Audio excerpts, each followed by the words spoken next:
Hello, হ্যাঁ, সব কিছু তৈরি। একটা কথা মনে রেখো, কোনো ভুলভ্রান্তি যেন না হয়। এই তো দাদা, চলে আসুন, বাস ছাড়বে, বাস ছাড়বে।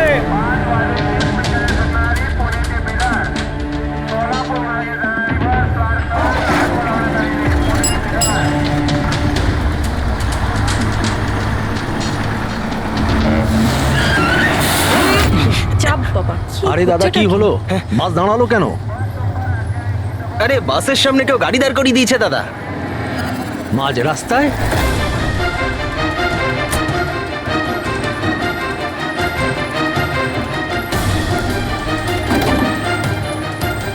স্যার, আপনারা এখানে? শহর ছাড়ার খুব তাড়া দেখছি তোর, হ্যাঁ? অনেক প্রশ্নের উত্তর দিতে হবে তোকে। চল চল। স্যার, আমি কি করেছি স্যার?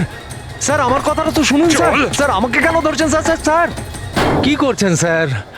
আমাকে কেন ধরছেন? আমি তো ছুটি নিয়ে দেশে যাচ্ছি স্যার। তোর রেকর্ড আমরা চেক করেছি। তুই তো আমাদের বলিসনি, হ্যাঁ, যে আয়েশার আগে তুই মিস্টার কুমারের জেট সিকিউরিটিতে ছিলি? হ্যাঁ স্যার, ওটাই তো আমার কাজ। আর আপনি তো জানেন যে সরকার আমাদের যেখানে পাঠায় সেখানে যেতে হয়। তোমার মোবাইলে কুমারের কল একবার নয় 3 বার, আয়েশার মার্ডারের ঠিক আগে। এটাও একটা কাজ। আপনারা ঠিক বলেছেন স্যার। কুমার আমাকে কল করেছিল, ও আয়েশা ম্যাডামের সঙ্গে কথা বলতে চাইছিল, কিন্তু আমি বারণ করেছিলাম স্যার। ও আমাকে টাকার লোভও দেখিয়েছিল, কিন্তু আমি তবুও কথা বলাইনি। প্রথমে দুবার বারণ করেছিলি তুই, আর তারপর রাজি হয়ে গেলি তুই, হ্যাঁ?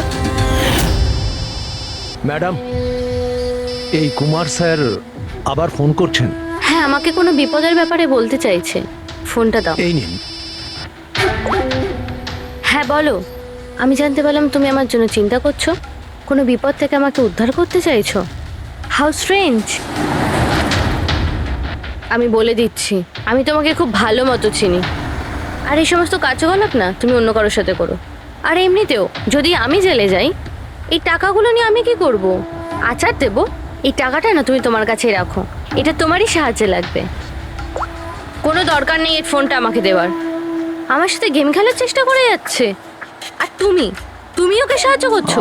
আমি আমি কোথায় ম্যাডাম? আপনাকে সাহায্য করছিলাম তো। ঠিক আছে থাক, শুধু এইটুকুনি জেনে রেখো, তুমি যদি ওকে সাহায্য করো না, রক্ষা পাবে না। আমি সিবিআই কে বলে দেবো, যদি আমার কিছু হয় তাহলে সবার প্রথমে তোমাকেই অ্যারেস্ট করবে। তুই গেছিলি না আয়েশার ঘরে ঠিক ওর রুমে ঢোকার আগে? ওর বিউটি ক্রিমটাকে অ্যাসিড ক্রিমে বদলাতে খুব বেশি সময় লাগেনি নিশ্চয়ই, তাই না? এ আপনি কি বলছেন স্যার? আমার কথা বিশ্বাস করুন, আমি সত্যি বলছি। যদি তুই সত্যি কথাও বলিস না, তাহলেও এই কেস যতক্ষণ না সলভ হচ্ছে তুই আমাদের হেফাজতে থাকবি, বুঝলি? এখন চল, নিয়ে চল ওকে, চল চল। আরে স্যার স্যার স্যার স্যার, আমি কিছু করিনি স্যার, ছেড়ে দিন স্যার, প্লিজ স্যার। হ্যাঁ পুরবি, বলো। স্যার, ওই ফুটেজটা যেটা ও সিবিআই কে পাঠিয়েছে, সেটা ওই ঘর থেকেই শুট করা হয়েছে যেখানে ওর খুন হয়েছিল। তার মানে আয়েশার বেডরুমে? হ্যাঁ স্যার, ওরই বেডরুমে। আসলে এই ফুটেজটা 1 বছর আগের। ফার্নিচার বদলানো হয়েছিল, তাই বোঝা যাচ্ছিল না। Are you sure?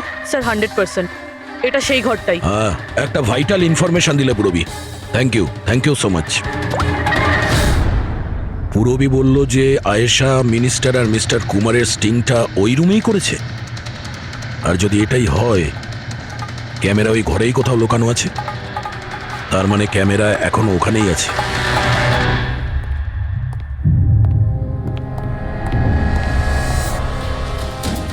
রুম তো এটাই। আর এই হলো জানালা। ফুটেজে জানালা রয়েছে, তার মানে এই ফুটেজটা এই দিক থেকেই তোলা হয়েছে। স্যার, ফুটেজ অনুযায়ী তো ক্যামেরা এখানে থাকা উচিত। না ভাই, এতটা হাইটে না, ক্যামেরা আই লেভেলে ছিল, আর সেই হিসেব অনুযায়ী এইখানেই কোথাও হওয়া উচিত। আচ্ছা, ওই আয়নার ভিতরে নেই তো? আরে ওই যে আয়নাগুলো থাকে না, যার একদিকে দেখা যায় আর একদিকে দেখা যায় না। ভাই, তাহলে তো জানতেই পারা যাবে। কি করে স্যার? তুমি ওই ফিঙ্গার নেল টেস্টের কথা শোনোনি? যে কোনো অচেনা জায়গাতে বা ট্রায়াল রুমে ড্রেস চেঞ্জ করার আগে এই টেস্ট করে নেওয়া উচিত, ফিঙ্গার নেল টেস্ট। তোমার যে নখ রয়েছে সেটা তুমি কাঁচের মধ্যে লাগাও, আর তোমার রিফ্লেকশনে যে নখ আছে আর তোমার যে নোক রয়েছে তার মধ্যে যদি গ্যাপ থাকে তাহলে সেটা আসল, আর যদি গ্যাপ না থাকে তাহলে সেটা নকল ওয়ান ওয়ে, যেমন এই মিররটা। এটা ওয়ান ওয়ে মিরর। যদি মিররটা ওয়ান ওয়ে হয় তাহলে তো এর পেছনে জায়গা থাকার কথা।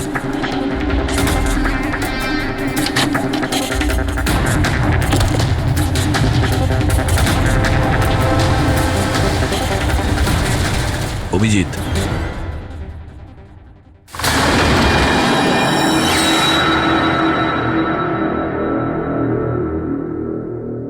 এখানে তো পুরো ফিল্মের সেট আপ লাগানো রয়েছে।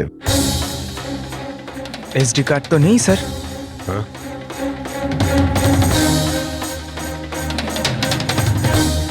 লকার খালি। স্যার মনে হয় টেপটা এখানেই রাখতো। এই জায়গা থেকেও বড় বড় লোকের কেলেঙ্কারি রেকর্ড করেছে, আর এই জায়গায় ব্যবহার করে খুনি ওকে খুন করে দিয়েছে। হতে পারে এই ওয়ান ওয়ে মিরর দিয়ে ওকে ছটপট করে মরতে দেখেছে ও। স্যার তার মানে আমরা যখন ওখানে লাশের সঙ্গে ছিলাম তখনও এখানে ছিল। আর আমাদের যাওয়ার পরে সুযোগ বুঝেও এখান থেকে পালিয়ে গেছে। তার মানে আয়েশা আর পুলিশের অনুপস্থিতিতে লোকটা বাড়িতে ঢুকেছিল, হয়তো বাড়ির পিছন থেকে।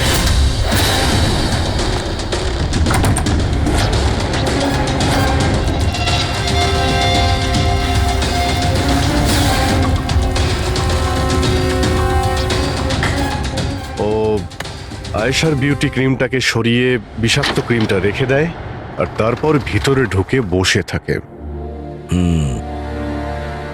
তার মানে ও চোখের সামনে আয়েশা ওই ক্রিমটা লাগিয়েছে, আর একটু বাদে ছটফট করতে করতে মরে গেছে। তারপর পুলিশ আর রাখি এখানে আসে, তখনও ভেতরে ছিল। তারপর আমরা এখানে এসেছি, তখনও ভেতরে ছিল। তারপর রাত্রে সুযোগ পেতেই ও টেপগুলো নিয়ে এখান থেকে পালিয়ে গেছে, মনে হচ্ছে ওই রাস্তা দিয়েই। কিন্তু স্যার মেইন গেটে তো পুলিশ দাঁড়িয়ে ছিল, ও মনে হয় পেছন থেকেই পালিয়েছে। এমন তো কিছু নয় স্যার, কিন্তু হ্যাঁ স্যার, প্রায় ধরুন মাঝরাতের দিকে গাড়ির চাকার এরকমই একটা আওয়াজ শুনতে পেয়েছিলাম। শব্দটা কোথা থেকে হয়েছিল মনে আছে তোমার? এই তো স্যার, এই পেছনের দিক থেকে, কিন্তু একবারই পেয়েছিলাম স্যার, আর দ্বিতীয়বার শুনিনি স্যার। ঠিক আছে, থ্যাংক ইউ।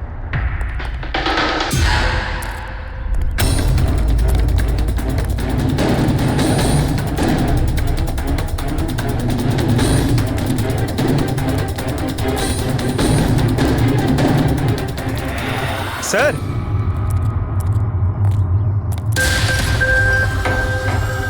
স্যার হ্যাঁ, টায়ারের ঘষার চিহ্ন তো রয়েছে এখানে। এ দেখতে পাচ্ছ এখানে এই তেল আর জল পড়ে আছে। মনে হচ্ছে এসি চালিয়ে গাড়ি এখানে অনেকক্ষণ দাঁড়িয়েছিল।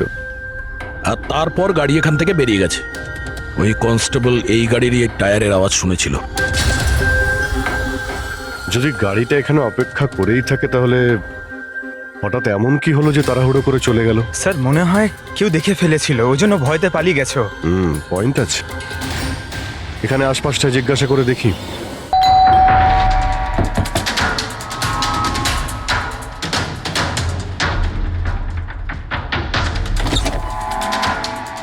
নমস্কার। নমস্কার। নমস্কার, আমরা সিআইডি অফিসার্স। সিআইডি?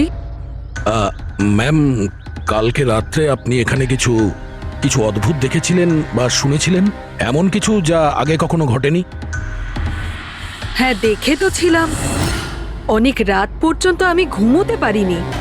আর রাতে আমি দেখলাম বাড়ির সামনে একটা বড় গাড়ি পার্ক করা আছে, কিন্তু ওটা আমাদের সোসাইটির কারণ নয়। অনেক রাত পর্যন্ত গাড়িটা কিন্তু ওখানেই ছিল। কোন গাড়ি ছিল আপনার মনে আছে কিছু? দেখুন, গাড়ির ব্যাপারে তো আমি বিশেষ কিছু তো জানি না, কিন্তু ওটা HX9 ছিল, কারণ আমার ছেলের কাছেও ওই একই গাড়ি আছে। I see. আরো একটা কথা, যতক্ষণ ওই গাড়িটা ওখানে দাঁড়িয়ে ছিল না, গাড়ির ইঞ্জিনটা চালুই ছিল, আর ভিতরে একজন বসেও ছিল। আমি এটা দেখছিলাম, আর তখনই ওখানে কাউকে একটা আসতে দেখলাম আমাদের আয়েশার বাড়ির দিক থেকে। ওর হাতে কিন্তু একটা ব্যাগও ছিল। আরে এই যে, কে ওখানে? গাড়িটা তো চলে গেল, কিন্তু এটা বুঝতে পারলাম না যে ওরা কারা ছিল, কেন এসেছিল, আর ওরা আয়েশার বাড়িতেই বা কি করছিল। Thank you ma'am, thank you very much. Thank you. Sir, তার মানে খুনির সঙ্গে আর একটা লোক ছিল যে গাড়িতে বসে অপেক্ষা করছিল। লাখ টাকার গাড়ি ছিল। কি মনে হচ্ছে কে হতে পারে? সন্দেহের তালিকা এখন ওই 3 জনই রয়েছে। আরটিও থেকে খোঁজ নিয়ে দেখি এই গাড়িটা এই 3 জনের মধ্যে কার কাছে রয়েছে। স্যার, স্যার এই ধরনের দামি গাড়ি 3 জনের কাছে আছে। কি? হ্যাঁ স্যার, খুবই শৌখিন লোক, এক একজনের কাছে অনেক গাড়ি আছে। তাহলে এই 3 জনের মধ্যে ওই গাড়িটা কার আছে কি করে জানতে পারবো? তাও সিচুয়েশন অনুযায়ী খুনি এই 3 জনের মধ্যে কেউ মনে হচ্ছে। না স্যার, আমরা 3 জন এই খুনের ব্যাপারে কিচ্ছু জানি না। আপনারা এখানে কেন? স্যার, আয়েশা জীবনকালে তো আমাদের বাঁচা দুষ্কর করেই দিয়েছিল, এখন মরার পরেও আমাদের বাঁচা দুষ্কর করে দিচ্ছে। তার মানে স্যার আয়সার খুনি ও আমাদের প্রত্যেককে ফোন করে 25 কোটি টাকা করে চেয়েছে, তাও আবার 24 ঘন্টার মধ্যে। আর হুমকি দিয়েছে আমরা যদি না দিই তাহলে ও আমাদের টেপ লিক করে দেবে। এর মানে হচ্ছে আমাদের মার্ডারের সঙ্গে কোনো সম্পর্ক নেই। ওই গলাটাকে চিনতে পেরেছেন? না স্যার, আমি চিনতে পারিনি। আপনারা শুনে নিন, আমি কলটা রেকর্ড করেছি। আয়েশাকে আমি খুন করেছি, আর ওই টেপসগুলো আমার কাছেই আছে। ওই টেপসগুলোর মধ্যে যা প্রমাণ আছে তোমাদেরকে সারা জীবন জেলে রাখার জন্য যথেষ্ট। 24 ঘন্টার মধ্যে কেম্যান ল্যান্ড ব্যাংকের অ্যাকাউন্ট নাম্বার 23122-তে 25 কোটি টাকা জমা করে দিন, না হলে এই প্রমাণটা পুরো দুনিয়া দেখবে। তোমাদের কাছে 24 ঘন্টা আছে, ভেবে নাও কি করবে। ওকে ট্রেস করো, দেখো কোথা থেকে ফোন এসেছে, কে ফোন করেছিল, দেখো কোনো ডিটেলস পাওয়া যায় কিনা। ওই যে ও অ্যাকাউন্ট নাম্বার দিয়েছে ওটা দিয়ে হয়তো জানা যেতে পারে। না, ইন্টারন্যাশনাল ব্যাংক স্যার, কোনো ডিটেল দেবে না ওরা। হ্যাঁ, কথাটা ঠিকই। স্যার, হ্যাঁ, ইন্টারন্যাশনাল কল, প্রেস করতে পারছি না।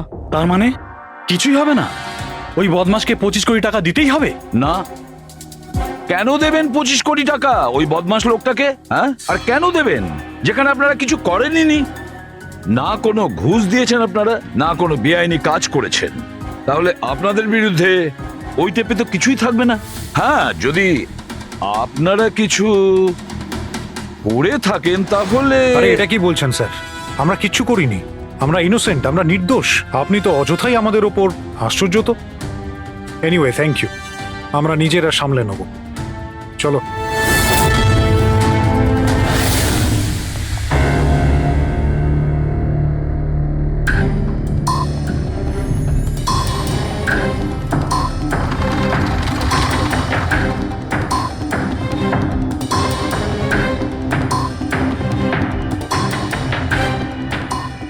সারিকা, এই রুমটাকে খুব ভালো করে চেক করতে হবে। খুনি এখানে ঘন্টার পর ঘন্টা ছিল, তার মানে এখানে কোনো না কোনো জিনিস নিশ্চয়ই পাবো আমরা, যেটা দিয়ে ওর ডিএনএ টেস্ট করা সম্ভব। ওর চুল, ওর নখ, যা কিছু।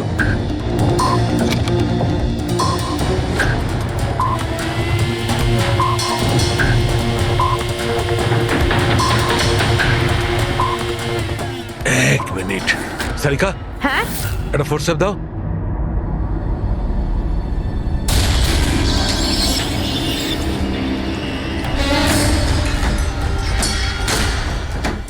মাই গড, সারিকা এই দেখো। Contact lenses?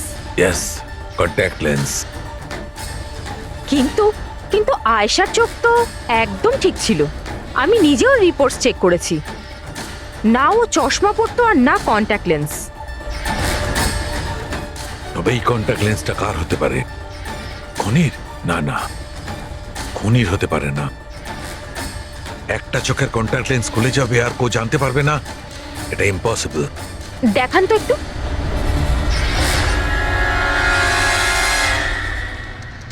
বেশ হাই পাওয়ারের লেন্স। High power lens?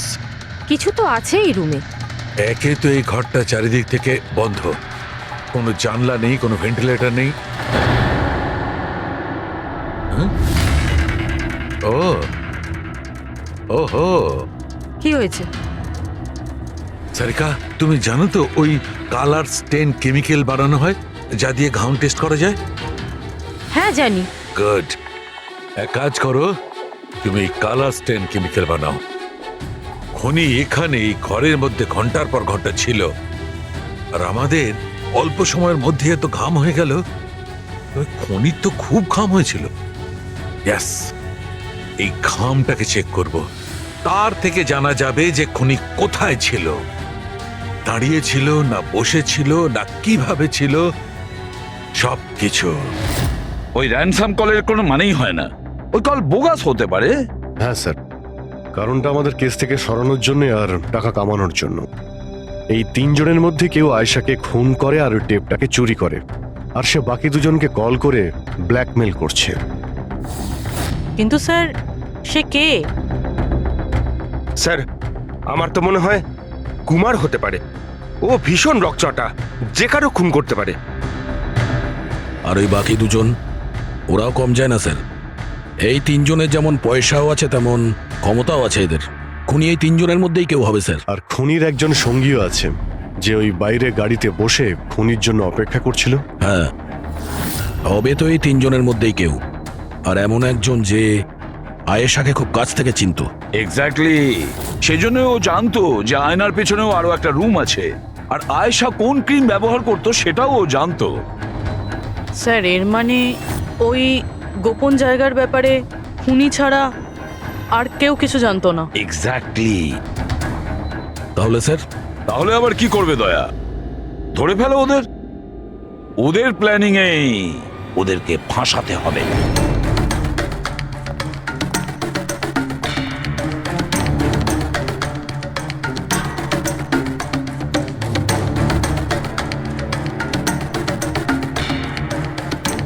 আমাদেরকে এখানে কেন ডাকলো?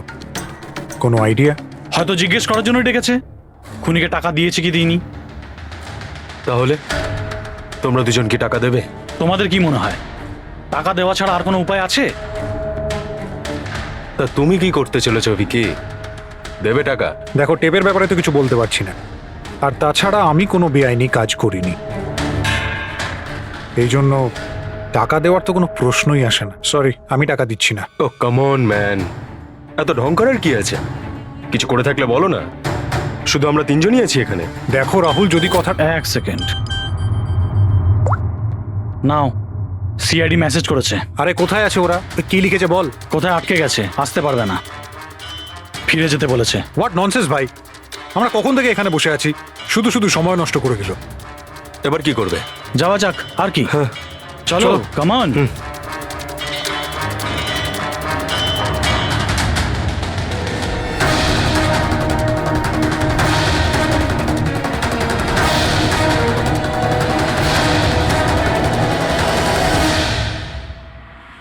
এই সে।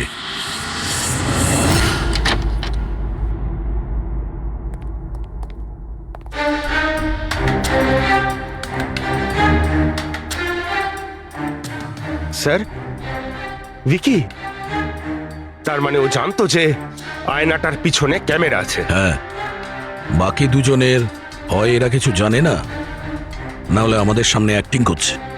স্যার, আমার তো এই বিকিকেই সন্দেহ হচ্ছে। এবার কি করব? নজর রাখা যাক এর ওপর, কোনো না কোনো ভুল নিশ্চয়ই করবে। হ্যাঁ সারিকা, কালার স্টেন কেমিক্যাল রেডি। ঠিক আছে, চলো।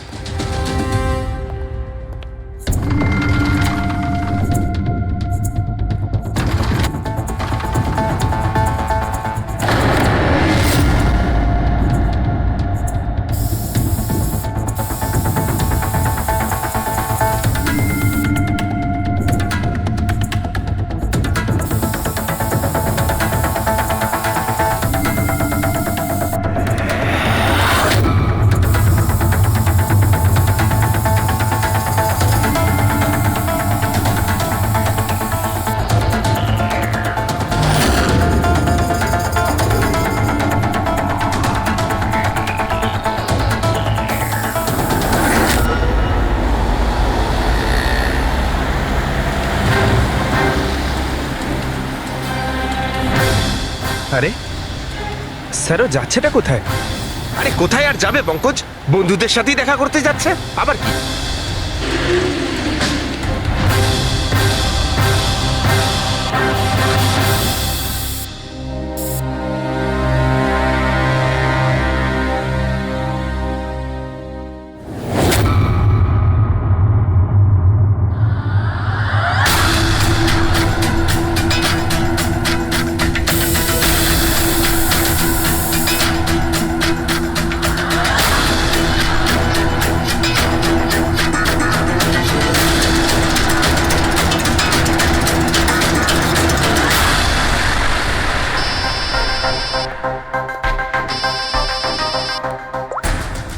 হ্যাঁ সারিকা বলো।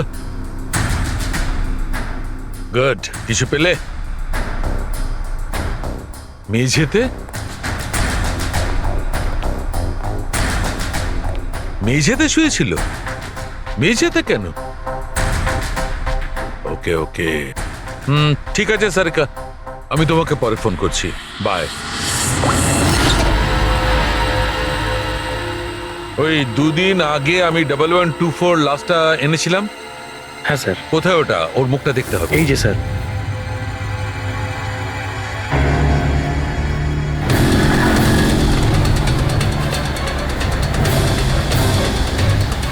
এই জানতে পারেনি তো যে আমরা ওকে ফলো করছি?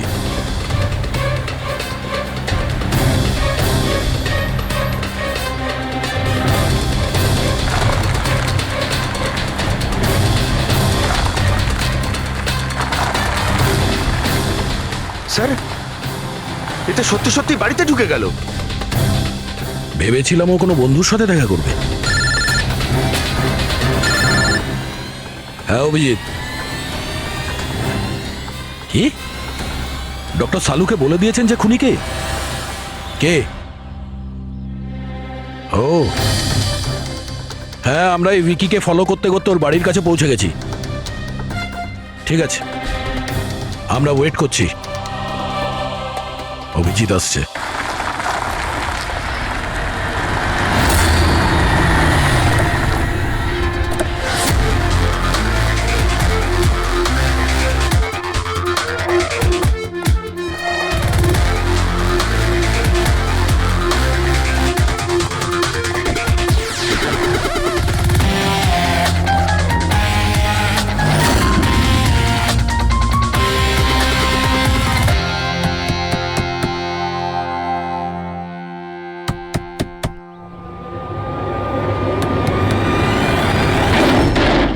এক মিনিট, এটা কি করছেন আপনারা? আরে এটা কোনো ভদ্রতা হলো কারো বাড়ির ভিতরে ঢোকা? একদম বাজে কথা বলবে না।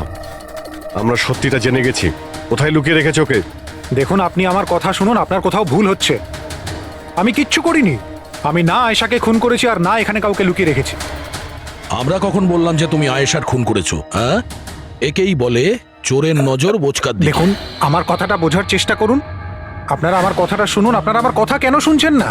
হ্যালো, আপনারা এইভাবে ভিতরে ঢুকতে পারেন না।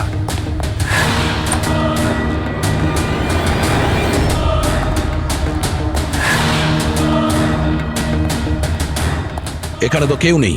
আমি বলছি আপনাদেরকে এখানে কেউ নেই, প্লিজ। আরে বন্ধ করুন এগুলো। এইভাবে ভিতরে আপনারা ঢুকতে পারেন না। Hello, excuse me. হ্যালো, আরে ওপরে কিচ্ছু নেই স্যার। আরে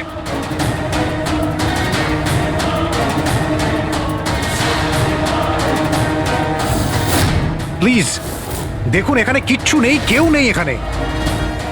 আরে আপনারা তো আমার কোনো কথাই শুনছেন না। আজব তো, কখন থেকে বলছি এখানে কেউ নেই। আরে কেউ নেই এখানে। হ্যালো স্যার,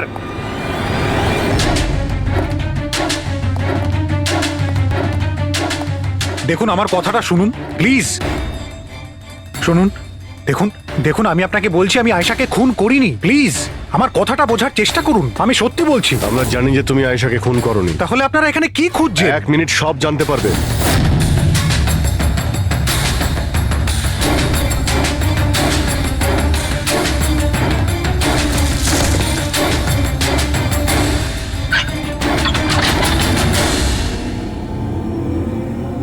স্যার আসুন।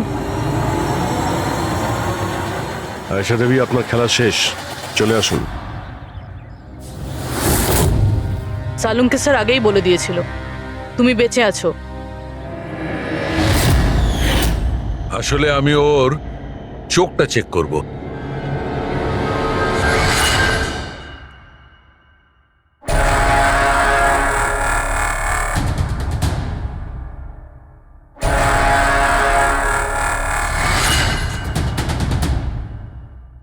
আমি যেটা ভেবেছিলাম সেটাই ঠিক। তুমি আসলে আয়েশা হতেই পারো না।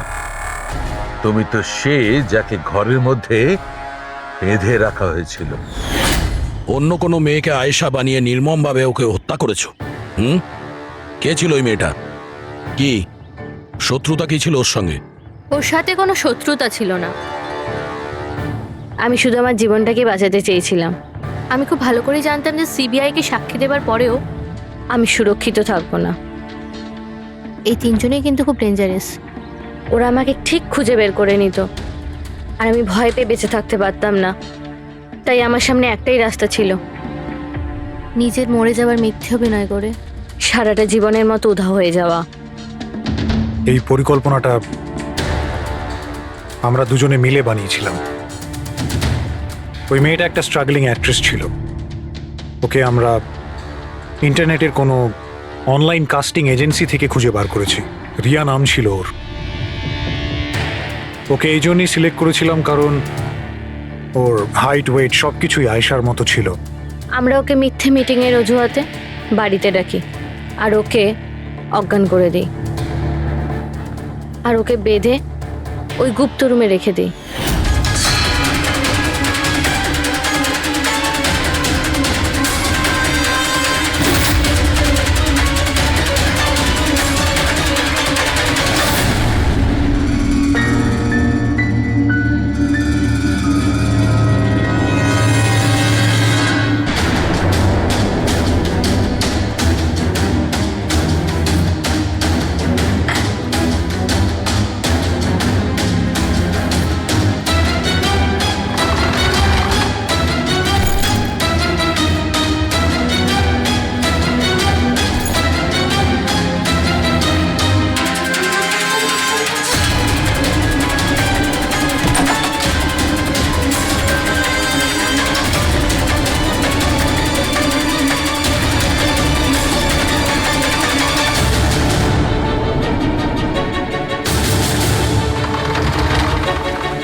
তোমার প্ল্যান তো কার্যকরী হয়েছিল, তাহলে ফোন করে টাকা চাওয়ার নাটক কেন করলে? আমরা ভাবলাম যে আপনাদের এই তিনজনের থেকে মনোযোগ সরে যাবে, আর আমরা টাকাও পেয়ে যাব নতুন জীবন শুরু করার জন্য। প্রয়োজনের থেকে বেশি চালাকি আর লোভ তোমাদের নিজেদের জালেই ফাঁসিয়ে দিয়েছে। চিন্তা করো না, তোমাদের জীবন নতুন করে শুরু হবে, কিন্তু সেটা জেলে।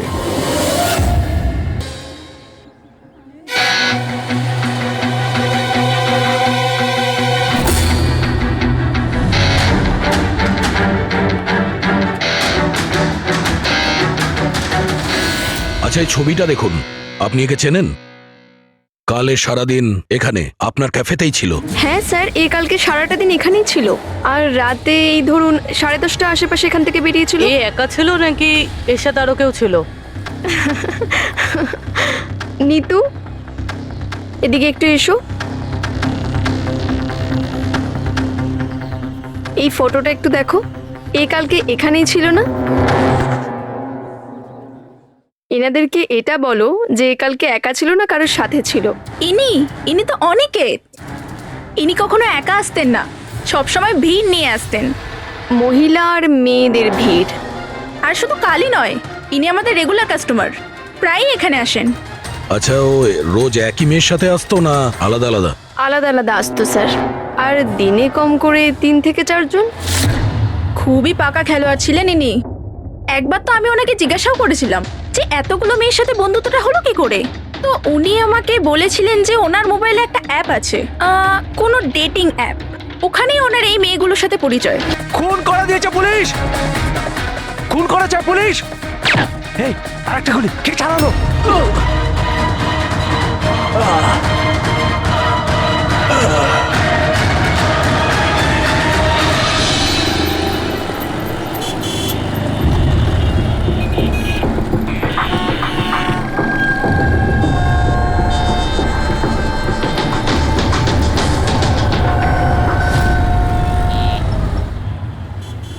মাফ করবেন,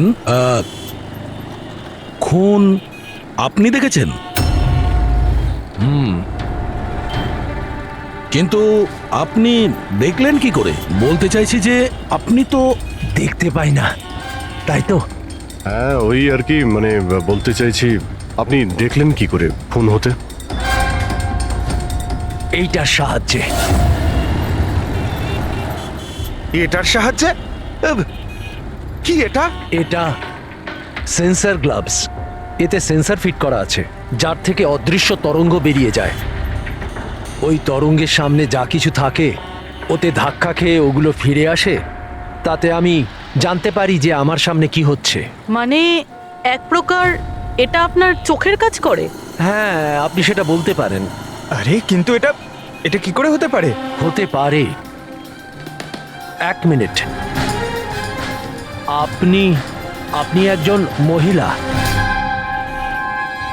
আপনি চুল বেঁধে রেখেছেন।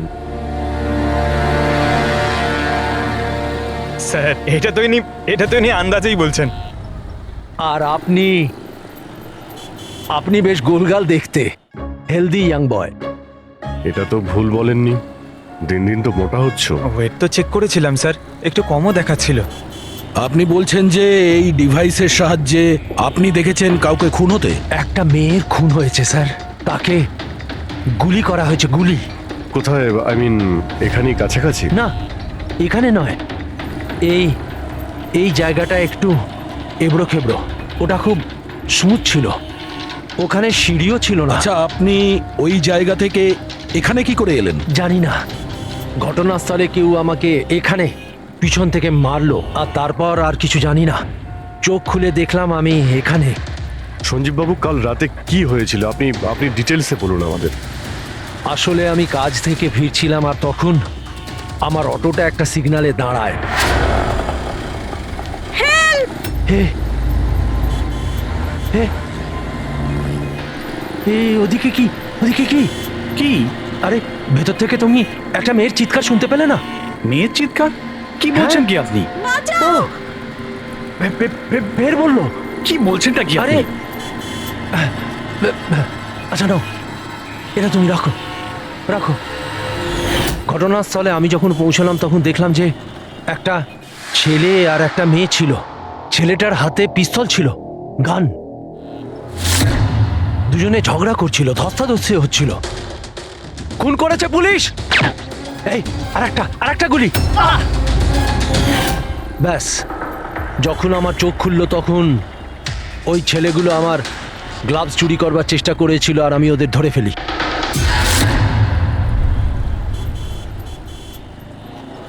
আর আপনি অজ্ঞান হয়ে যাওয়ার পরে খুনি আপনাকে এখানে নিয়ে এসছে আর এখানে ফেলে পালিয়ে গেছে? হ্যাঁ, হতে পারে। আচ্ছা, ওই জায়গাটা কোথায় যেখানে মেয়েটার গুলি লেগেছিল?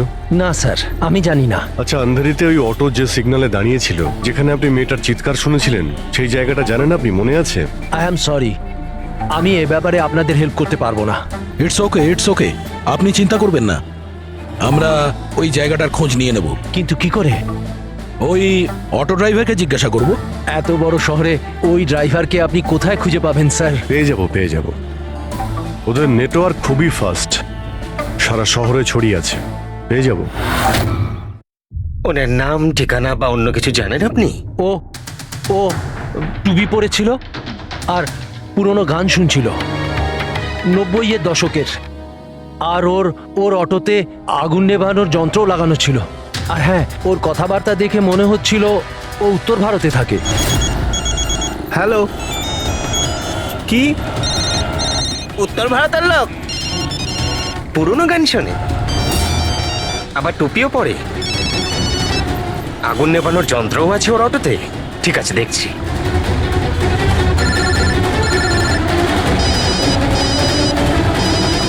Hello hello Raju. হ্যাঁ ভাই, সিআইডি অফিসারেরা একজন অটো চালককে খুঁজছে যে টুপি পরে, আর ওর গাড়িতে নাকি একটা আগুন নেভানোর যন্ত্র লাগানো আছে। টুপি ঋষিত হবে ভাই। হ্যাঁ রাজু, বল। ঋষিত, কাল রাতে কি আন্ধেরির কোনো সিগন্যালে ছিলিস? হ্যাঁ ছিলাম তো, বল। ওখানে কোনো প্যাসেঞ্জার নেমেছিল নাকি? হ্যাঁ, কিন্তু ও তো অন্ধ ছিল। কি হয়েছে নাকি বল? আরে ওর সাথে একটা দুর্ঘটনা ঘটে গেছে। সিআইডির লোকেদেরকে নিয়ে এসেছে, তোর সাথে দেখা করতে চায়। সিআইডি? সঞ্জীব বাবু, দেখে বলুন তো যে এই অটোওয়ালা কিনা। মনে পড়ছে কিছু আপনার? হ্যাঁ স্যার, ইনিই তো ছিলেন। হ্যাঁ, এই ছেলেটা। স্যার, আমি কিছু করিনি স্যার, আমি কোনো চিৎকার শুনিনি স্যার। হ্যাঁ স্যার, ইনি চিৎকার শুনেছিলেন, কিন্তু আমার স্ত্রী অসুস্থ ছিল, আমার হসপিটাল যাওয়ার ছিল, তাই আমি ওনাকে ছেড়ে চলে গেছি। আরে ভয় পেও না, তোমায় কেউ কিচ্ছু বলবে না। তুমি বলো এই লোকটাকে তুমি কোথায় নামিয়েছিলে? এই তো এই সিগন্যালে ছেড়েছি স্যার। তারপর ওই সিগন্যাল থেকে কোন দিকে গিয়েছিলেন উনি? এই সামনের গলিটার মধ্যে স্যার। ঠিক আছে, তুমি যাও। Thank you very much, thank you. আসুন। আসুন সঞ্জীব বাবু। অটোওয়ালা আপনাকে এই গলির মধ্যে আসতে দেখেছিল। এখানে দুটো রাস্তা আছে, একটা এটা আর একটা ওটা।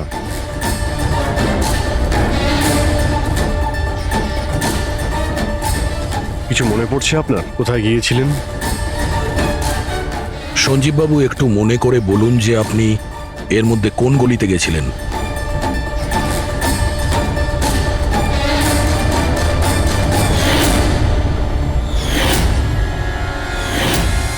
একটা পাখির মতো দেখতে মূর্তি ছিল। চলো আমরা এখান থেকে শুরু করি। সামনে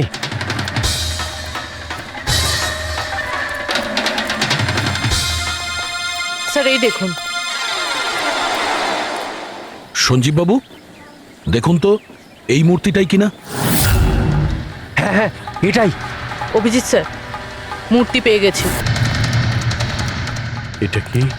আরে গুড। এই যে এইটাই। আচ্ছা, এর পরে সঞ্জীব বাবু, এরপর মনে আছে আপনি কোথায় গিয়েছিলেন? 3টে গোল দেখতে পেয়েছিলাম। তোমরা ওই দিকটা দেখো, আমরা এদিকে যাচ্ছি।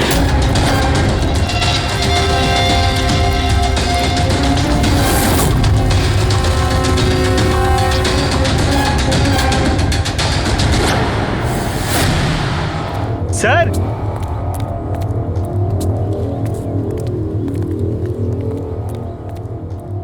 হ্যাঁ এটা এটা রাউন্ড শেপ, একটা নিচে আর একটা। এরপর এরপর এরপর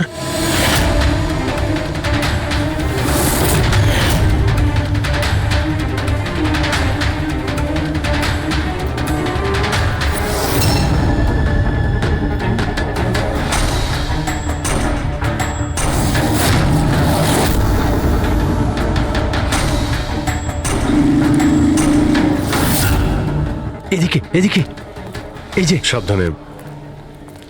আরে স্যার, ঘুরে ফিরে সেখানেই চলে এলাম যেখান থেকে শুরু করেছিলাম। আরে সেই জন্যই তো উনি চিৎকার শুনতে পেয়েছিলেন।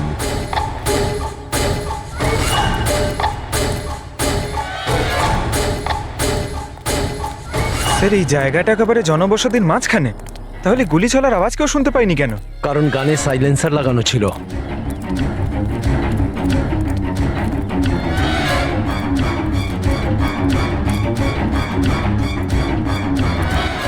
আসুন, একটা স্টেপ আছে, সাবধানে।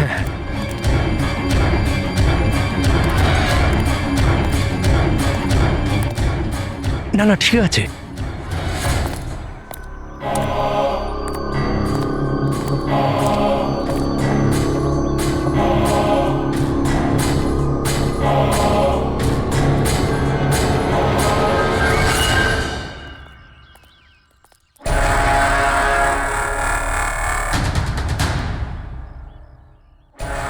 কি হলো? আপনারা দাঁড়িয়ে পড়লেন কেন? কি আছে? লাশ পেলেন? সঞ্জীব বাবু, আপনি বলেছিলেন গুলিটা কোনো মেয়ের লেগেছিল। হ্যাঁ হ্যাঁ, মেয়ের গায়ে লেগেছিল। আমি তাকে ছুঁয়ে দেখেছিলাম, ওর গুলি লেগেছিল, রক্ত বেরোচ্ছিল। কেন বলুন, কি হয়েছে? লাশ এখানে আছে, কিন্তু কোনো মেয়ের নয়, কোনো ছেলের। কি?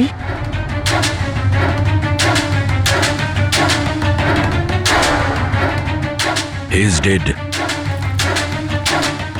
মনে হচ্ছে সেই যে ওই মেয়েটাকে মারার চেষ্টা করেছিল। স্যার, ওনার কথা অনুযায়ী এখানে দুটো গুলি চলেছিল, হয়তো হয়তো এই দ্বিতীয় গুলিটায় মারা গেছে।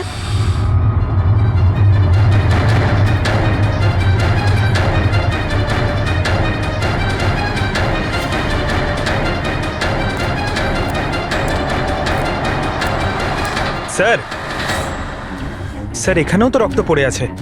ওটা যদি ওর রক্ত না হয় তাহলে ওই মেয়েটার হতে পারে।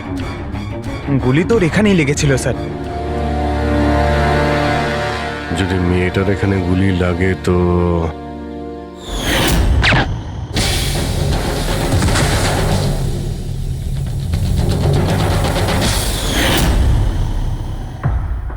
আপনি বললেন যে আপনার মাথায় পিছন থেকে কেউ মেরেছিল, তো সেটা দ্বিতীয় গুলি চলার পরে আপনার লেগেছিল নাকি সেটা চলার আগে? না না, দ্বিতীয় গুলিটার পর মেরেছে। স্যার কি হচ্ছে এসব, কিছু বুঝতেই পারছি না। স্যার রক্ত তো অনেক বেরিয়েছে, ওই মেয়েটা নিশ্চয়ই আহত। স্যার, না তো কোনো মোবাইল পেয়েছে, না ওয়ালেট, কোনো আইডেন্টিফিকেশন নেই। আর স্যার, ওর হাত আর আঙুলে যে চিহ্ন আছে সেগুলো দেখে মনে হচ্ছে কেউ যেন ঘড়ি আর আংটি চুরি করে নিয়েছে। আচ্ছা, এদের দুজনকে ছিনতাইয়ের উদ্দেশ্যে মারেনি তো? আগে এটা খোঁজ নিতে হবে যে মেয়েটা কোথায়। যদি আহত হয় কোনো হসপিটালে থাকবে, আর যদি মারা যায় তাহলে খুনি ও লাশ গুম করার চেষ্টায় রয়েছে। মিসিং পারসন ব্যুরোতে খোঁজ নিয়ে দেখো তো এর ব্যাপারে কিছু জানতে পারা যায় কিনা। বস, ক্রাইম স্পটে ওই জায়গাতে মাটির ওপর যে রক্ত পাওয়া গেছিল, ডিএনএ টেস্ট অনুসারে ওই রক্তটা কোনো মেয়ের। আসলে এই মেয়েটা ওই সময় ওখানে উপস্থিত ছিল না যখন তোমরা গেছিলে, কিন্তু ক্রাইম যখন হয়েছিল তখন ওই মেয়েটা নিশ্চয়ই ওখানে ছিল। আর স্যার দুর্ঘটনার সময় রাত 11টা থেকে 1টার মধ্যে। ঠিকই তো আছে, সঞ্জীবও তো ওই সময় ছিল 11:30 নাগাদ। হ্যাঁ স্যার, আর সঞ্জীব বাবুকে অজ্ঞান অবস্থায় সেখানে রেখে দেয় যেখান থেকে আমরা ওনাকে পাই। আরো একটা কথা স্যার, দুটো গুলি চলেছিল, মেয়েটার গুলি লেগেছিল আর ও ওখানেই অজ্ঞান হয়ে পড়ে গেছিল সঞ্জীব বাবুর কাছেই। তারপরে স্যার দ্বিতীয় গুলিটা করা হয়েছিল যেটা ছেলেটার লেগেছিল। তার মানে সঞ্জীব বাবু ছাড়াও ওখানে আর কেউ ছিল যে ওই আহত মেয়েটাকে ওখান থেকে নিয়ে গিয়েছিল আর সঞ্জীব বাবুকে ওই ফুটপাতে ফেলে গেছিল। স্যার আমি আশেপাশের এলাকায় খোঁজ নিয়েছি, ওখানে কেউই কোনো ছেলে এবং মেয়েকে আসতে বা কোনো আহত মেয়েকে ওখান থেকে যেতে দেখেনি। আচ্ছা, সালুকে একটা কথা বলো, যদি খুনি সঞ্জীবকে ক্রাইম সিন থেকে তুলে নিয়ে গিয়ে ওখানে যেখানে আমরা ওকে পাই, তাহলে হতে পারে ওই লোকটার কোনো ট্রেসেস সঞ্জীবের পোশাকে আছে। খোঁজ নিতে পারবে কে ছিল সে? অবশ্যই খোঁজ নিতে পারবো। তাহলে খোঁজ নাও।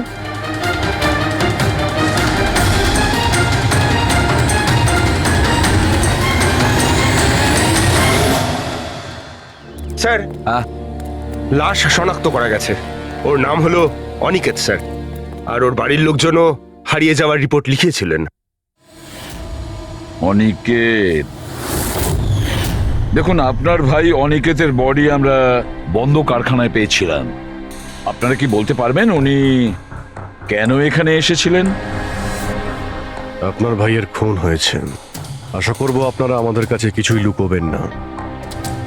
যদি আপনারা সত্যি না বলেন তাহলে আমরা তো খুনিকে ধরতেই পারবো না। স্যার এরকম কিছু নয় স্যার, গত কয়েকদিন ধরে খুবই অদ্ভুত বিহেভ করছিল। অদ্ভুত মানে? প্রায় বাইরে থাকতো স্যার, সারাদিন। আমরা অনেকবার জিজ্ঞাসা করার চেষ্টা করেছি কিন্তু কিচ্ছু বলতো না।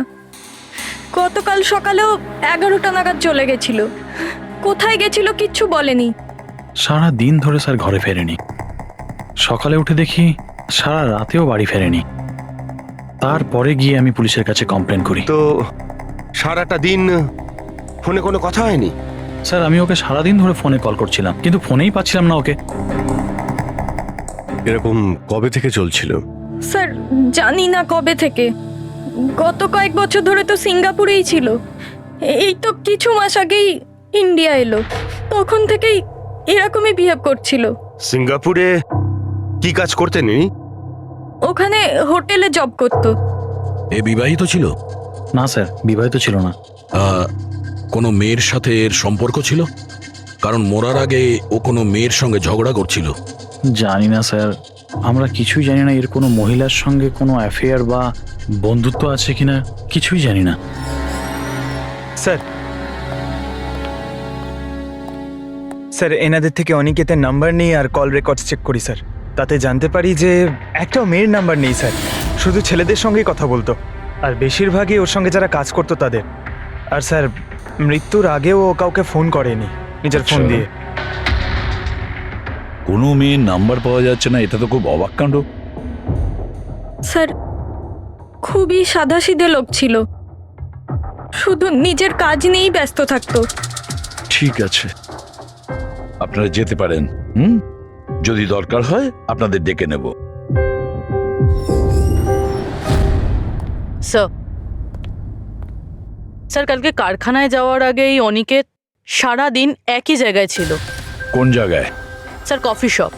স্যার এর ক্রেডিট কার্ডের বিল থেকে এটা প্রমাণিত হয় যে এ সারাদিন ওই কফি শপে ওর ক্রেডিট কার্ড সোয়াইপ করেছিল।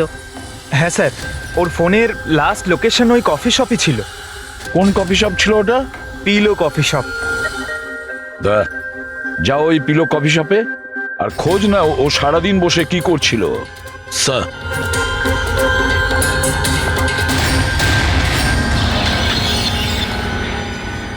বস, কি খবর নিয়ে এসেছো? এমন খবর এনেছি যেটা আমাদের কাছে খুব জরুরি। কি? এর পোশাকের মধ্যে আমি কয়েকটা আলাদা আলাদা ডিএনএ স্যাম্পল পেয়েছি। কিছু মানে 5 জন লোকের ডিএনএ স্যাম্পল পেয়েছি। 5? হ্যাঁ 5, আর এই 5 জনই মেয়ে। আর সঞ্জীবের জামা কাপড় থেকে আমরা 2 ধরনের ডিএনএ পেয়েছি, আর এই দুটো স্যাম্পল অনিকেতের জামা কাপড় থেকে পাওয়া স্যাম্পলের সঙ্গে ম্যাচ করে গেছে। মানে 5 জনের মধ্যে 2 জন যারা অনিকেতকে ছুঁয়েছিল, ওরা আবার সঞ্জীব বাবুকেও ছুঁয়েছিল। তার মানে অভিজিৎ, এই পুরো কাজটা দুটো মেয়েই করেছে।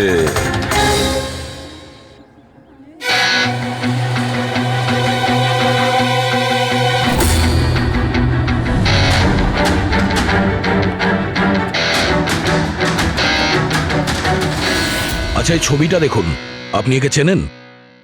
কালে সারাদিন এখানে আপনার ক্যাফেতেই ছিল। হ্যাঁ স্যার, এই কালকে সারাটা দিন এখানেই ছিল, আর রাতে এই ধরুন 10:30 আশেপাশে এখান থেকে বেরিয়েছিল। এ একা ছিল নাকি এর সাথে আরো কেউ ছিল? নিতু, এদিকে একটু এসো। এই ফটোটা একটু দেখো, এ কালকে এখানেই ছিল না? এনাদেরকে এটা বলো যে এ কালকে একা ছিল না, কারোর সাথে ছিল। ইনি তো অনিকেত। ইনি কখনো একা আসতেন না, সবসময় ভিড় নিয়ে আসতেন। মহিলা আর মেয়েদের ভিড়। আর শুধু কালই নয়, ইনি আমাদের রেগুলার কাস্টমার, প্রায়ই এখানে আসেন। আচ্ছা, ও রোজ একই মেয়ের সাথে আসতো না আলাদা আলাদা? আলাদা আলাদা আসতো স্যার, আর দিনে কম করে 3 থেকে 4 জন। খুবই পাকা খেলোয়াড় ছিলেন ইনি। একবার তো আমি ওনাকে জিজ্ঞাসাও করেছিলাম যে এতগুলো মেয়ের সাথে বন্ধুত্বটা হলো কি করে। তো উনি আমাকে বলেছিলেন যে ওনার মোবাইলে একটা অ্যাপ আছে, কোনো ডেটিং অ্যাপ, ওখানেই ওনার এই মেয়েগুলোর সাথে পরিচয়।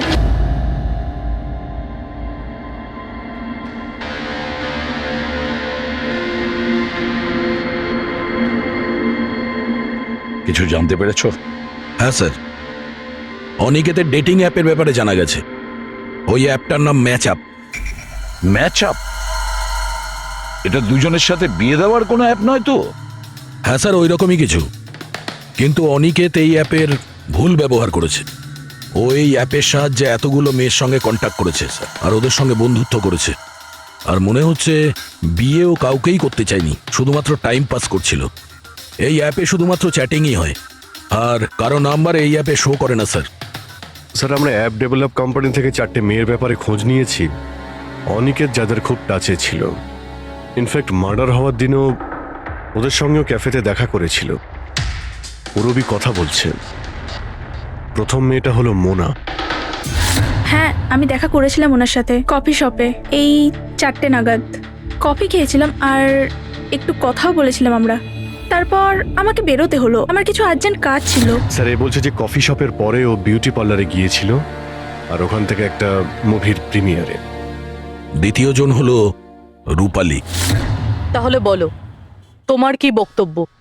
ও অনেক দিন ধরে আমার পেছনে পড়েছিল, খালি বলতো দেখা করো দেখা করো।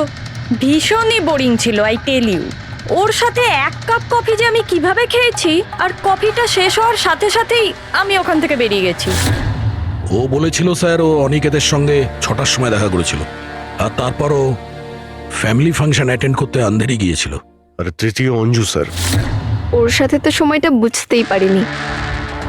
কত ভালো ভালো কথা বলতো, আপনি জানেন আমরা সেদিন কত কথা বললাম। হঠাৎ করে ও বললো ওকে কোথাও যেতে হবে। আমরা ডিসাইড করলাম যে আমরা আবার দেখা করব, আর তারপর চলে গেল। এই মেয়েটা কফি শপ থেকে বাইরে বেরই হয়নি। এর স্টেটমেন্ট অনুযায়ী ও কফি শপেই বসেছিল কফি শপ বন্ধ হওয়া পর্যন্ত 12টা অবধি। স্যার এদের স্টেটমেন্ট আমরা ক্রস চেক করেছি, ঠিকই বলছে। স্যার সঞ্জীববাবু বলছেন কোনো মেয়ের গুলি লেগেছিল। এদের 3 জনকে চেক করা হলো, কিন্তু কোনো আঘাতের চিহ্ন নেই।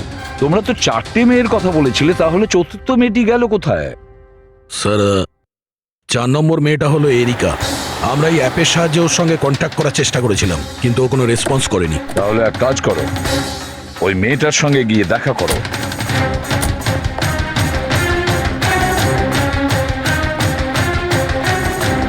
রজত, তাড়াতাড়ি রেডি হও। আর কত সময় নেবে? এতটা সময় তো মেয়েরাও নেয় না। আসছি বাবা, জাস্ট 2 মিনিট। Excuse me. হ্যাঁ বলুন, কাকে চাই? এরিকা। হ্যাঁ আমি, কিন্তু আপনারা? সিআইডি। সিআইডি? এসব কি? হ্যাঁ, কি হয়েছে স্যার? স্যার কোনো প্রবলেম হয়েছে? আপনাকে আমরা মেসেজও করেছিলাম ম্যাচ আপ অ্যাপ থেকে। আপনাকে সিআইডি ব্যুরোতে আসতে বলেছিলাম, আপনি আসেননি তো আমাদের আসতে হলো। Match up app? এটা কি? Dating app. Dating app? তুমি এই ডেটিং অ্যাপে কি করছো? হ্যাঁ শোনো, ওনাদের কোনো ভুল হচ্ছে, আমি কোনো ডেটিং অ্যাপে নেই। সেটা কিভাবে হতে পারে? আপনার প্রোফাইল আছে, আপনার ডিসপ্লে পিকচার রয়েছে। শুনুন, আমি একজন বিবাহিতা, আমি কোনো ম্যারেজ সাইট বা ডেটিং অ্যাপে নেই। ইনি আমার হাজব্যান্ড রজত, আর আমি ওনার সাথে বিয়ে করে খুব হ্যাপি।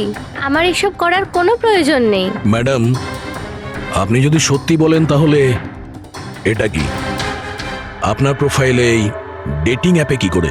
দেখুন, আমি সত্যি বলছি, আমি জানি না এটা কি।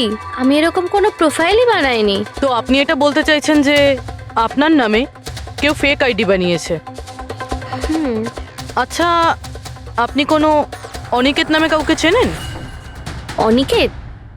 এই লোকটা? না স্যার, আমি একে চিনি না। স্যার, কি করছেন আপনারা? কেন আমাদেরকে ডেকেছেন? আমরা আপনাদের বলিনি, কিন্তু অনিকেত, যার সঙ্গে আপনারা কফি শপে দেখা করেছিলেন, ওর খুন হয়ে গেছে ওই রাতেই। কিন্তু স্যার, আমরা ওকে কেন মারবো? আমরা তো ওকে ঠিকমতো চিনতামই না। ইনফ্যাক্ট এই ঘটনার কিছুদিন আগে তো ওর সাথে চ্যাট হয়েছিল আমার অ্যাপে। হ্যাঁ, আর ওই দিনই তো আমি প্রথমবার দেখা করেছিলাম ওর সাথে। আর আমার সাথে তো ওর সেরকম কোনো শত্রুতাও ছিল না। আর আমি তো ওই অ্যাপেই নেই, এমনকি আমি ওকে চিনিও না। ওই অ্যাপের প্রোফাইলে আপনার পার্সোনাল পিকচার ছিল, সেই পিকচার আপনার ফোন থেকেই নেওয়া হয়েছিল। কোনো স্ট্রেঞ্জারের কাছে আপনার ছবি কিভাবে আসবে? ম্যাম, আমি জানি না আমার ছবি কিভাবে ওর কাছে গেল। আমার ফোন কিছুদিন আগে হারিয়ে গিয়েছিল। ফোন চুরি হয়ে গেছে? কোথায়? স্যার, ঠিক জানি না, মনে পড়ছে না। কোনো ব্যাপার না, আপনারা কিছুক্ষণের জন্য আমাদের সাথে কোঅপারেট করুন, আমরা জেনে যাব খুনিকে। ফ্রেডি?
সঞ্জীব বাবু, এদের মধ্যে কেউই না যে ওদিন ঘটনাস্থলে ছিল? এদের মধ্যে কেউ নয়। ঠিক আছে, আপাতত আপনারা যেতে পারেন। Thank you.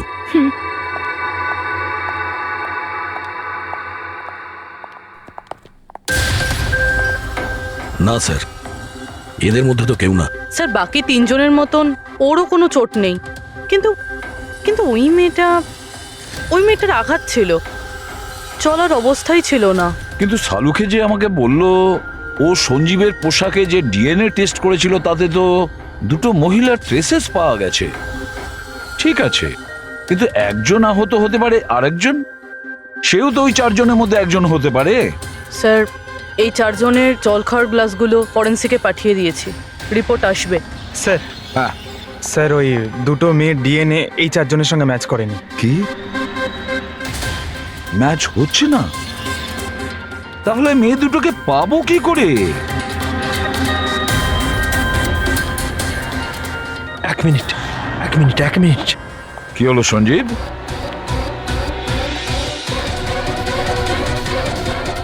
এসিপি স্যার, আমি এই গন্ধটা চিনি।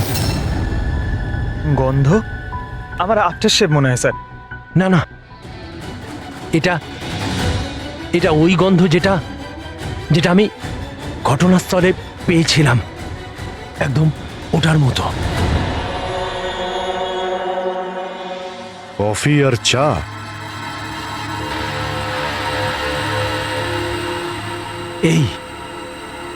এই গন্ধটা ঘটনাস্থলে, এই গন্ধটাই ছিল।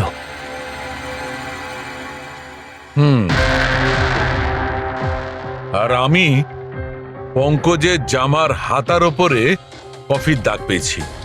হ্যাঁ স্যার, ওই সকালে কফি বানাচ্ছিলাম না, তাই একটু পড়ে গেছিল। তার মানে ডক্টর সালুখে ওই ক্রাইম সিনে কফি আর চায়ের মিশ্রিত একটা গন্ধ ছিল। ক্রাইম সিনে না খুনির কাছে? চা আর কফির মিশ্রিত কোনো স্মেল তখনই আসে যখন সে বারবার চা আর কফি বানায়, যেমন কোনো কুক বা কেউ কফি শপে কাজ করলে, যেমন পিলো কফিতে। পুরো একটা কাজ করো, এরিকাকে জিজ্ঞেস করো যে ওর ফোন পিলো কফি শপের আশেপাশে হারিয়েছিল কিনা।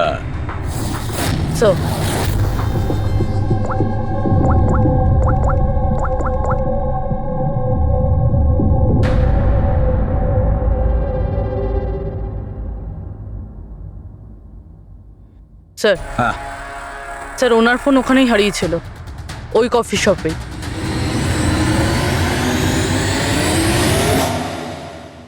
এই মেয়েটা এখানে প্রায়ই আসে না? হ্যাঁ, এনাকে দেখেছি তো এখানে। এর ফোনটা হারিয়ে গেছে, তো এর ফোনটা যখন হারিয়েছিল এখানে ডিউটিতে কে ছিল?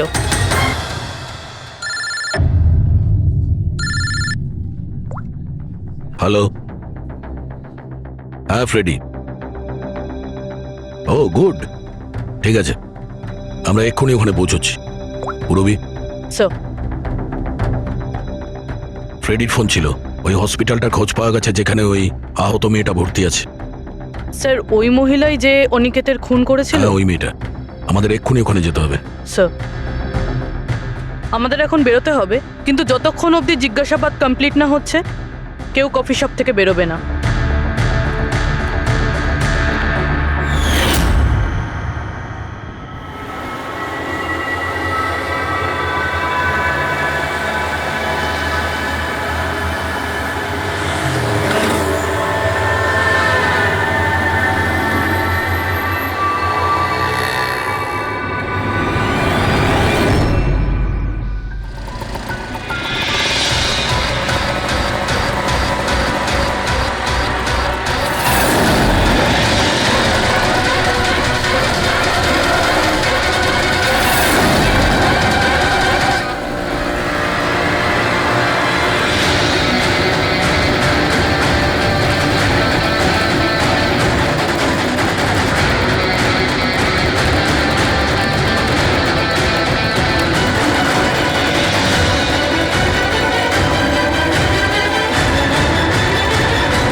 এক্সকিউজ মি, আমি এক্ষুনি আমার বোনকে ডিসচার্জ করাতে চাই। আপনি এক্ষুনি ডিসচার্জ পেপার তৈরি করুন তাড়াতাড়ি। ডিসচার্জ? কিন্তু উনি তো এখনো কোমায়। দেখুন, আমার এসব জেনে কোনো কাজ নেই, আমাদের এক্ষুনি এখান থেকে বেরোতে হবে। আপনি তাড়াতাড়ি করুন please। এভাবে কি করে ডিসচার্জ করে দিই? ওনার প্রাণের থেকেও কি এমন বেশি জরুরি? দেখুন, আমার এত তর্ক করার কোনো সময় নেই, আপনি আমার সঙ্গে তর্ক করবেন না। তাড়াতাড়ি করুন প্লিজ, যেটা বললাম সেটা করুন।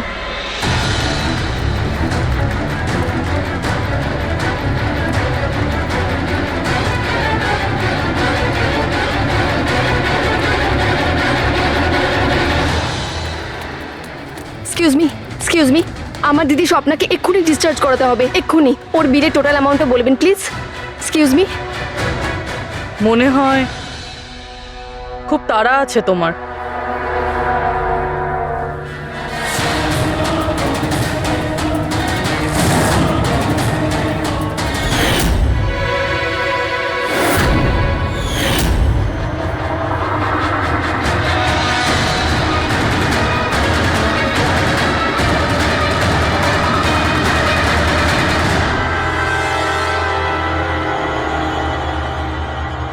ক্যাফেতে ওই ফোন কলটা, ওটা আমাদেরই প্ল্যান ছিল। আমরা এটাই দেখতে চাইছিলাম যে ওই আহত মেয়েটার মিথ্যে খবরের জালে কে ফাঁসে। আর তুমি ফেসে গেলে। এটাও ভাবলে না যে সিআইডি তোমাকে ফলো করছে। তুমি নিজেই আমাদের এখানে নিয়ে এসেছো, আর তাই পালিয়ে কোনো লাভ নেই। সেই জন্য তোমার জন্য এটাই ভালো হবে, নিজের অপরাধ স্বীকার করে নাও।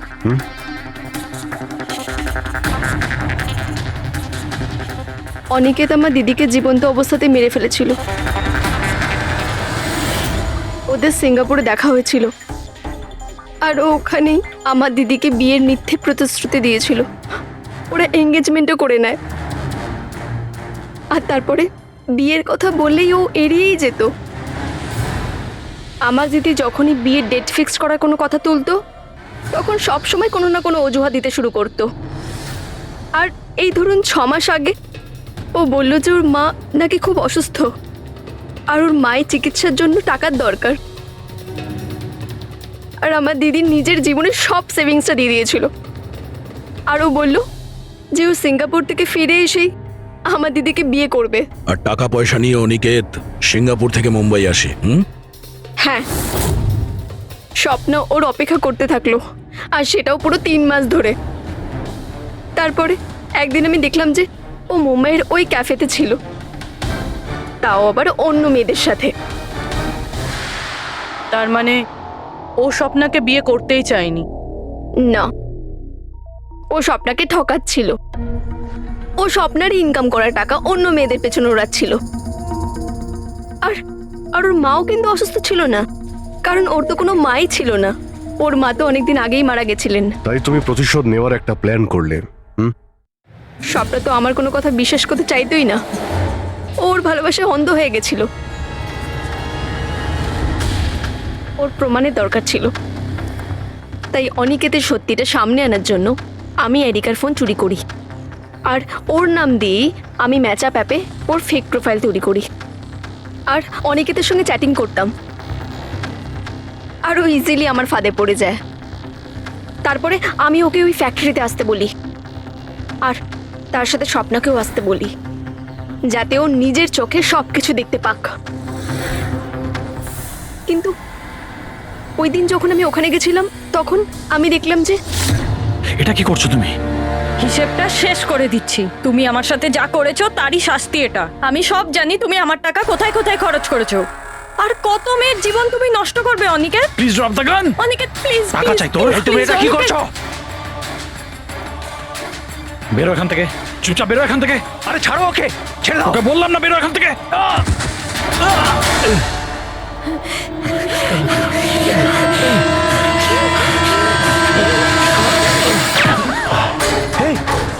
গুলি করে দিলে, গুলি করে দিল।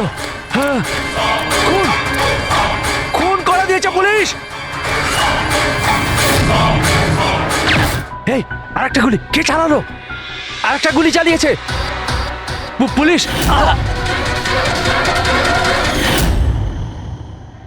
তুমি জানো, অনিকেতের লাশ পর্যন্ত আমাদের ওই সঞ্জীব বাবু পৌঁছে দিয়েছিলেন। উনি দেখতে পান না, কিন্তু ওনার ওই সংবেদনশীল দস্তানা, সেন্সিটিভ গ্লাভস চোখের থেকে কম না। প্রতিশোধ নেওয়ার জন্য তুমি অনিকেতকে খুনই করে দিলে, কিন্তু এখন তো সারা জীবন জেলেই কাটবে। আর তোমার বোন স্বপ্না, যার জন্য তুমি এই সব করলে, সে তো আগে থেকেই কোমাতে রয়েছে। আর যেদিনও কোমা থেকে ঠিক হবে সেদিন তোমার কাছেই যাবে, জেলের গরাদের পিছনে। ম্যাডামকে সুরক্ষিত রাখা আমাদের সকলের দায়িত্ব। ওপর থেকে স্ট্রিক্টলি অর্ডার আছে, তাই সারা রাত সাবধানে থেকো। Okay, sir. ঠিক আছে? খাওয়া শেষ হলে নিজের নিজের পজিশন নিয়ে নিও।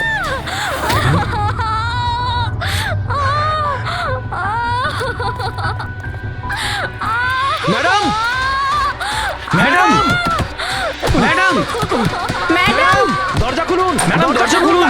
দরজাটা খুলুন ম্যাডাম।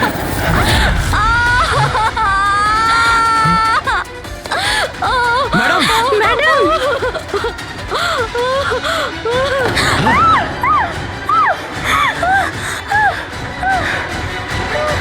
Oh shit!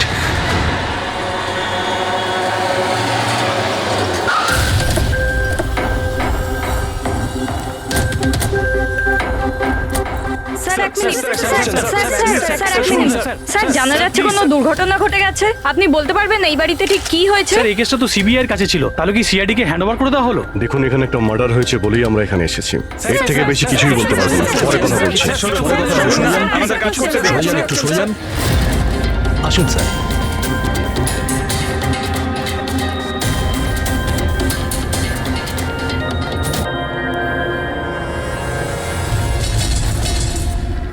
ওর মুখটা আর হাতটা তো একদম পুড়ে গেছে। ওনার কোনো চিহ্ন তো এই রুমে আর দেখতেই পাচ্ছি না।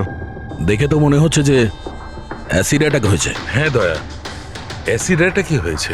কিন্তু স্যার কোথাও তো পড়তো, জামা কাপড়ে বা নিচে কোনো অ্যাসিডের চিহ্নই তো নেই। সেটা তো ঠিক। স্যার, স্যার ইনি বাথরুম পড়ে আছেন, মানে স্নান করে বেরিয়েছেন, আর স্নান করার পর উনি এই ক্রিমটা লাগিয়েছিল। এক মিনিট, ওই ক্রিমটায় হাত দেবে না, ওই ক্রিমটাকে চেক করতে হবে।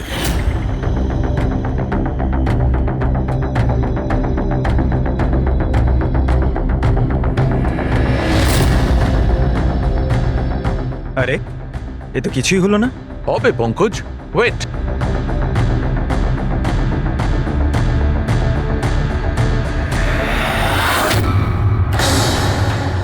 আরে স্যার, এটা তো দেখলে, এটাতে এমন অ্যাসিড মেশানো হয়েছিল যেটা সঙ্গে সঙ্গে কাজ করে না, 2-3 মিনিট বাদে কাজ শুরু করে। আর যখন কাজ শুরু করে তখন এরকম ভয়ঙ্কর ভাবে কাজ করে।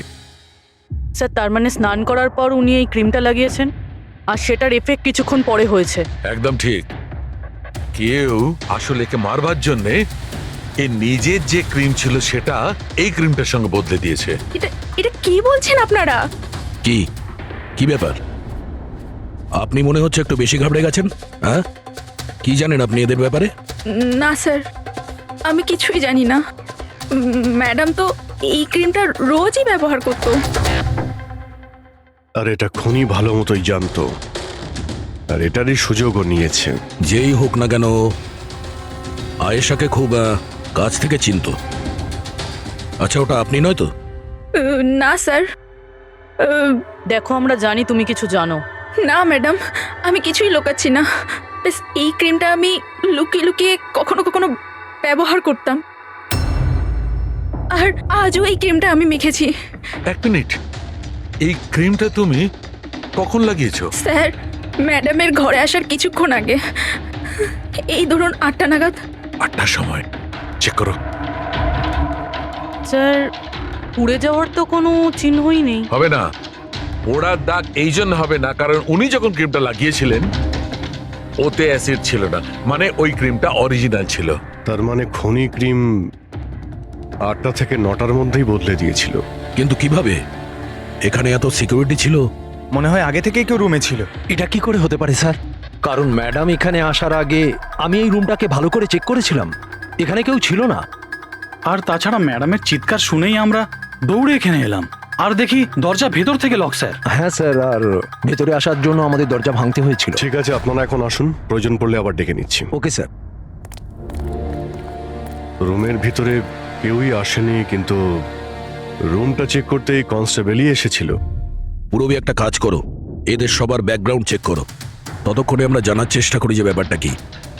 এত মিডিয়া, সিবিআই এর কেস, এতগুলো সিকিউরিটি, কি কারণে? অ্যাকচুয়ালি আয়েশা খুব বড় খেলোয়াড় ছিল, লাইক এজেন্ট। যে ধরনের এজেন্ট দুটো পার্টির মধ্যে ডিল করিয়ে মাঝখান থেকে ভালো কমিশন নিয়ে সরে যায়। শুধু এটা ধরে নিন যে আয়েশাও এই ধরনেরই এজেন্ট ছিল, কিন্তু টপ লেভেলে। ওর সমস্ত ডিলগুলি লাখ আর কোটি টাকার উপরেই হতো, আর সব কটাই ছিল একেবারে বেআইনি। আমাদের কাছে এসব কিছুরই প্রমাণ ছিল। আমরা ওকে অ্যারেস্টও করেছিলাম, কিন্তু ও হঠাৎ করে রাজসাক্ষী হয়ে গেল। ও নিজের মুক্তির বিনিময়ে 3 জন বড় ব্যবসাদারের দুর্নীতির বিরুদ্ধে আমাদের হাতে সব প্রমাণগুলো দিত। আজ কোর্টে শুনানি ছিল, কিন্তু কাল রাতেই ওর মার্ডার হয়ে যায়। 3 জন বড় বিজনেসম্যান, এরা কারা? বিকি, রাহুল, কুমার। এই 3 জনের কাছেই পয়সা আর পাওয়ার যথেষ্ট আছে, যা খুশি করতে পারে। আর যে প্রমাণগুলো আয়েশার কাছে ছিল? আয়েশার কাছে কিছু টেপ ছিল, এই 3 জন বিজনেসম্যানের বেআইনি কাজের কিছু ভিডিও ফুটেজ।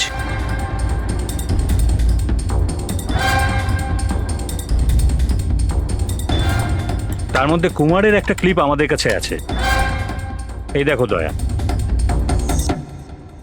চিয়ার্স। টাকাটা কবে ট্রান্সফার করছেন মিস্টার কুমার? ব্যাস, যেই আমাদের কাছে গানস পৌঁছে যাবে আপনার অ্যাকাউন্টে টাকা পৌঁছে যাবে। সেসবের চিন্তা আপনি করবেন না মিস্টার কুমার, ওনাদের কাছে অস্ত্রের তো কোনো খামতিই নেই, এমনিতেই তো পড়ে পড়ে জংই ধরছে।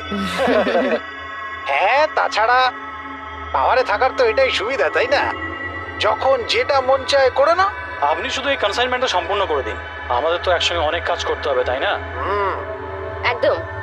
আর এটা তো সবে শুরু। আমি যতদিন আছি আপনাদের দুজনকে কোনো চিন্তা করার দরকার নেই।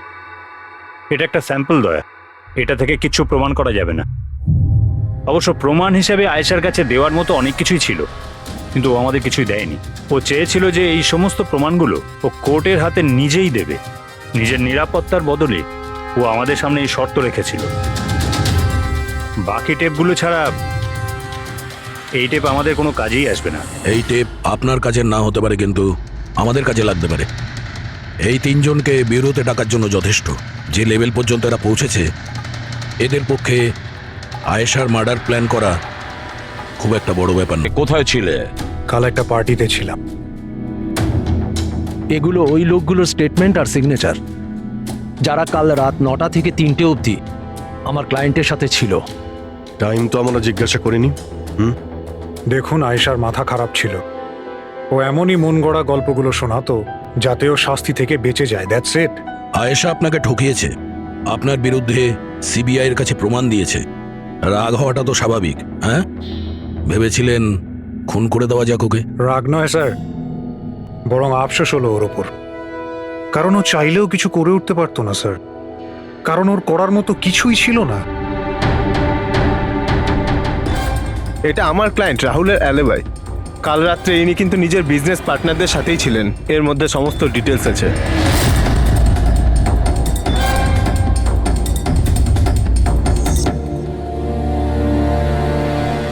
আমার মনে হয় না যে আপনাদের কিছু জানার আছে বলে।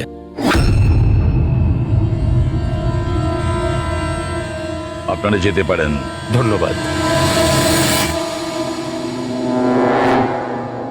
মার্ডারের সময় আমার ক্লায়েন্ট ফ্যামিলি ফাংশনে বিজি ছিলেন, আর এই হচ্ছে তার প্রমাণ। মিস আয়েশার কাছে আপনার বিরুদ্ধে প্রমাণ ছিল মিস্টার কুমার। আর এমন প্রমাণ যা আপনাকে বরবাদ করে দেওয়ার জন্য যথেষ্ট। আয়েশা খুবই চালাক মেয়ে, ভালো হয়েছে মারা গেছে, নাহলে আমি ওকে মেরে ফেলতাম। মারতেন না মেরে ফেলেছেন? না স্যার, আমি ওকে মারিনি, কিন্তু ওই মানুষটাকে আমি নিশ্চয়ই থ্যাঙ্কস বলবো যে আমার মনের ইচ্ছেটাকে পূরণ করেছে। আপনি যেতে পারেন, তবে খুব তাড়াতাড়ি দেখা হবে। Thank you.